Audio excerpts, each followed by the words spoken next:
నాకు 2 చెవుల్లో నుంచి చీము గారేదండి. ఒక చెవు తగ్గిపోయిందంటే రెండో చెవు స్టార్ట్ అవుద్ది. రెండో చెవు తగ్గిపోయిందంటే మళ్ళీ పక్క చెవు స్టార్ట్ అయ్యేది. ఈ విధంగా నాకు కనీసం నేను 1958లో పుట్టాను.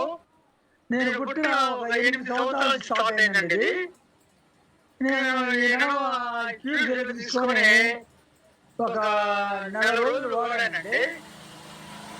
ఈ కీలుగెలు వాడక ముందు నేను ఎన్ని హైడ్రోజన్ పెరాక్సైడ్ వాడానో, ఎన్ని ఇయర్ డ్రాప్స్ వాడానో నాకైతే గుర్తులేదు, లెక్కలేదండి. కానీ ఇది వాడిన తర్వాత నాకు ఈ 2 చెవుల్లో ఉన్నటువంటి చీము కారడం అనేది, ఈ నొప్పనేది తగ్గిపోయిందండి. అదే గాక ఇంకొకటేంటంటే నేను బస్సు దిగేటప్పుడు ఏదైనా వెహికల్ దిగేటప్పుడు తల తిప్పేదండి. అది గూడా తగ్గిపోయిందండి. ఈ కీల్సెల్ వాడిన తర్వాత నాకు చాలా సంతృప్తికరంగా ఉందండి. చాలా థాంక్స్ అండి కీల్సెల్‌కి. ఈ కీల్సెల్ పరిచయం చేసినటువంటి కమల్ గారికి, మన రాఘవయ్య గారికి చాలా థాంక్స్ అండి. అంతేనండి. అంతకంటే ఇక చాలా thanks. Thank you sir. Thank you. Okay sir.